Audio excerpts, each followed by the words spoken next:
3 different types of weed, all of which are on my beep line.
I don't know what to say. I was so looking forward to this session. They were giving 5 to 7, but it was northeast, so I figured the height of the shingle bank down here at Milford would give us some shelter in a northeasterly. The tides, the better tide is a falling tide, so they tell me, coinciding with darkness. We just got that, not till 6 o'clock though. So we get here, throw the baits out, watch one other guy down there. I said, Mike, watch that other guy wind in, and he winds in the most gargantuan amount of weed you've ever seen, and that's previous storms that have done that the last couple of 3 days. I hadn't really gauged that into my plan. So what we're doing is fishing small baits for really anything. 1/3 of a sandal and almost a half a ragworm like that on just a straight 3-hook rig on those short traces short snoods I've talked about before, but you just can't pump it out 100 yards. This is a neap tide. That's a small tide with a minimum rise and fall. That's the best way I can describe it for fishermen that are just starting. So really, it should be good, but man, it's like a river going past there. And I assume the weed from all the storms up on the beach are just barreling past here. All we can do, excuse me, we got no choice at all, other than saying I'll get a bad throat and catch pneumonia, is just lob the baits out closer and closer and closer in the hope that the griplets hold. It's not the current, it's the weed building up on the line. So it comes around in a big bend to the griplet like this, builds up, sliding down the line till it gets to a point where it drags the lead out and it carts everything down here. If you've got one rod, okay, it's a pain.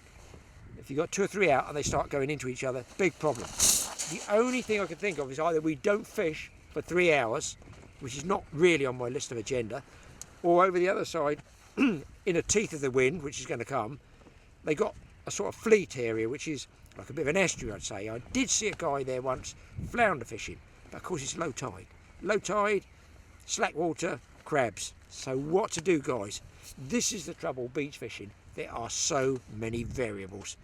I think we'll give it an hour here, just lobbing out close, and just see if anything does come along, because it's about 7 feet, just close in at low tide. It's very, very deep. And just hopefully, I can go to the chemist and get something from my throat, or we might pick a fish up on the inside. Give it a go anyway.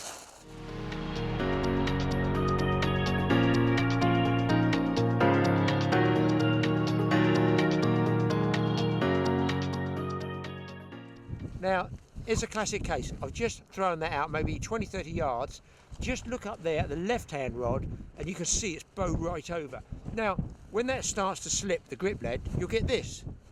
It's like a judder. And some people think that's a bite. It's not a bite. It's just the weight of the weed dragging that grip lead out of position.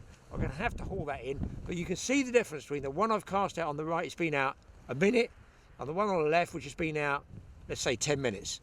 It's unfishable. By the bend in that rod, I feel that's absolutely jammed with weed. Now here's the tip when you're widening in a lot of weed. If it's not much, you pull the weed towards you, clear it as you go.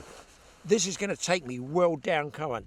Don't try and haul it all against the current. If there's nobody down current of you, just wind down and walk down the beach, because you'll get as much line back as you can in case anything breaks. You get as much line back on the reel as you can, and you'll find it's easier almost using that current to help bring the weed in.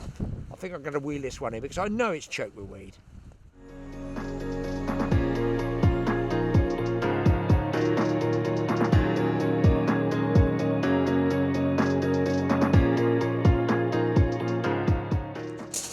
Well, that was ridiculous, but just going to show you here. This is like regular seaweed. Now, Mike behind the camera is a bushcrafter, and I've got a feeling that's the one you can eat. Most of it you can. Is it? Well, I'm not going to be eating it, but I think that is. So that's regular seaweed, right? This is just a piece of interest. On the grip lead here, that's kelp. I call that kelp. Okay, which I know they can eat, and they can make stuff out of that. I don't know what they make, makeup or something like that out of it. But that's kelp. That's been that's fixed on the bottom growing. That's been blasted by the storm. But the nightmare of fishing where I'm on the south coast, they call it Solent, is this stuff, this awful red stringy weed. Now I think I'm right in saying here in the Solent they think this stuff was imported. Wasn't imported. It came on the hull or in the what would you call them? The insides of ships that pump out. The weed, I think it's come from Japan. So somebody out there might know, down on the south coast, tell us, is this awful, horrible red stuff that we all get in the Solent at times of the year that make it totally unfishable, is this the stuff that's come off of those ships? Because what it does, it just gets washed up and down the Solent. It doesn't go anywhere else. It just seems to be in the Solent area. And of course, Southampton and Portsmouth are real big areas for cargo, docking, liners, that type of thing. But this stuff, certain times of year, when I'm out in the boat or fishing up the other end off the Isle of Wight, this stuff reeks. So there you go, there's a little bit of, look, it's not going to catch me any fish, it's just a point of interest for you. 3 different types of weed. The disgusting, what I'm going to call that, the imported stuff. Just regular seaweed, which I think that stuff you can eat. Somebody out there will be able to tell us. And the kelp. Oh dear. This is what I was talking about earlier, just so you can see. Can you see the difference between this line and this line? And all that weed has hit the main line, slid right down, and it's jammed up against the stop knot here. So just that stop knot is enough. Once you get 1 or 2 little strands like this blocking it, the rest will just jam up. It's a real pain. A little tip just to get it off, keep it tight, don't try and snap it all off in one go. Just gently sort of pluck at it like this. There's no use losing your temper, because I could lose my temper easily with this stuff. You've had 3 hours of it nearly. Just pluck away. Small amounts, it's really boring, it's really annoying, because this was only cast about 30 yards out. You see the knot's clear now. Unfortunately, it's all on the grip lead. About 30 pounds worth. What a shocker.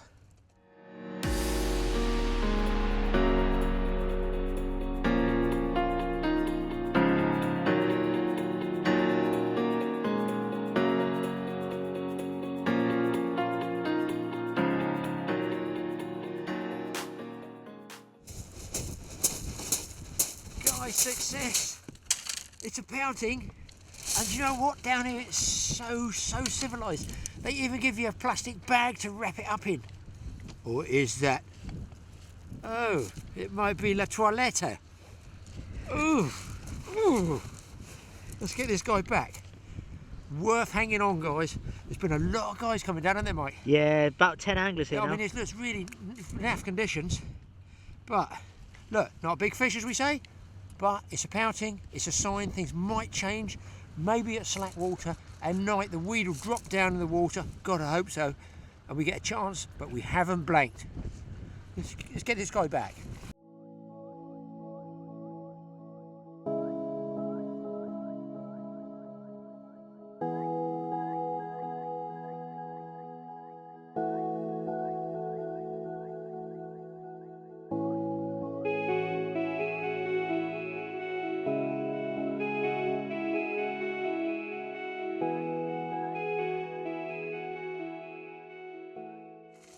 We've missed a few bites, but thank goodness. Hit one early. Mike says hit it early. It's one of those nights. But tide slacked and the weeds dropped off, and that's given the fish a chance to hopefully home in on the bait a bit. But, you know, we've had a couple of pouting, and that's been it. It's been a tough one, no question of that. I think we're going to give it about 1 hour more. If the fish don't come on the bite, we're definitely going off the bite, and we'll maybe hit another beach. Anyway, grateful for this one fish.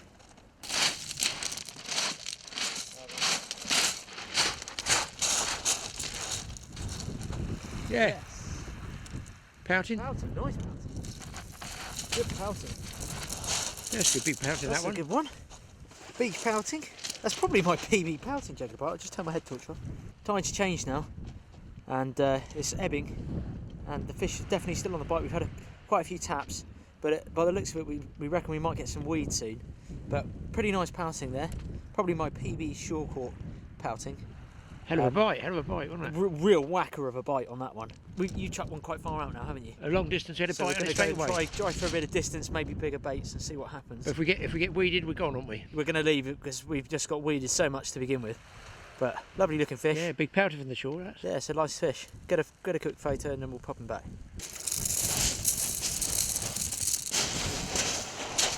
Another decent pouting.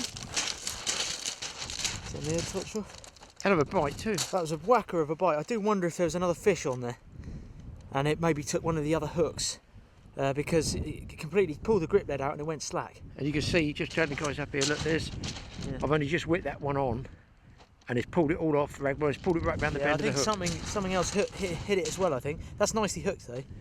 But we'll put it back. I mean, the fish are on the bite, aren't Yeah, they? nice big pouting. Yeah. Tide's starting to get a bit stronger now. Yeah. Well, we'll drop the bait shorter. We'll if, go in if short it's too strong. because if they're on the bite, I mean that's a good. I'd be tough Yeah. with a few of those. Yeah. Nice Get it size back. fish.